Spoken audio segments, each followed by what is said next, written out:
This is your Classical Break, your daily dose of classical music. I'm Tyler Alderson, and today we're continuing with Borodin's first string quartet. We'll be listening to the second and third movements today.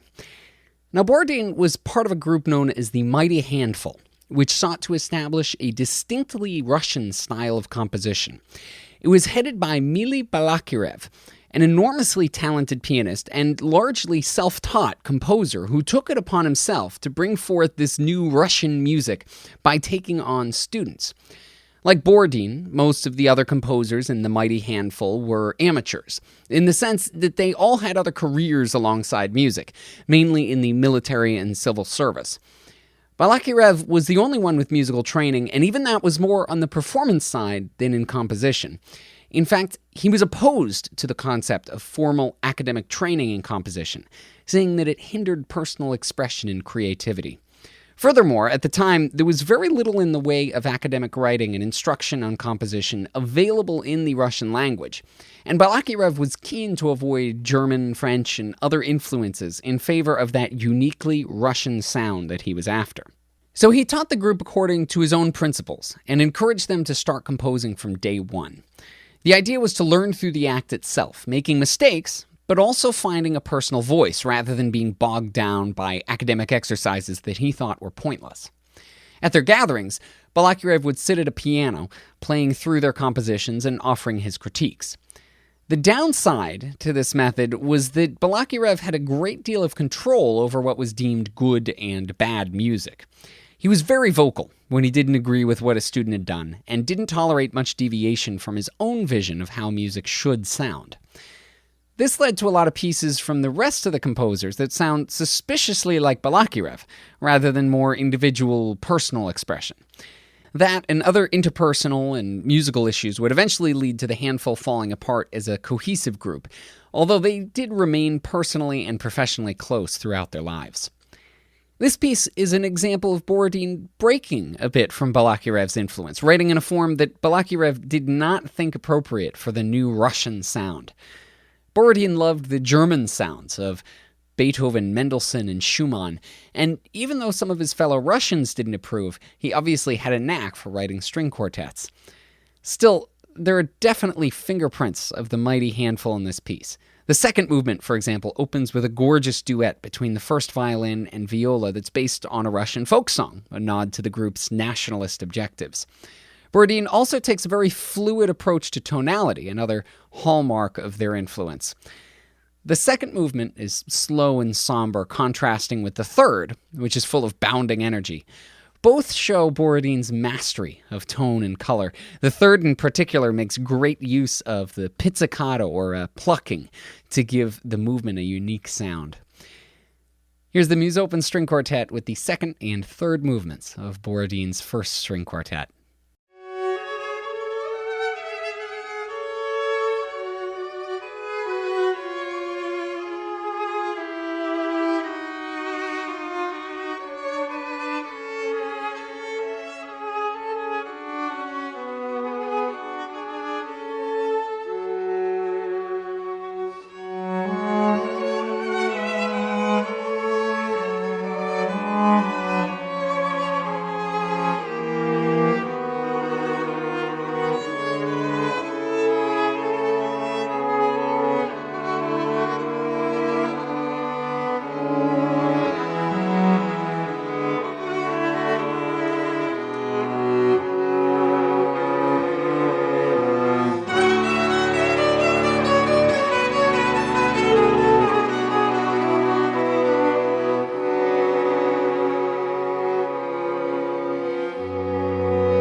Those two movements are so different. They showcase the great range that Borodin had as a composer, and we'll hear more of some of those contrasts tomorrow during the finale.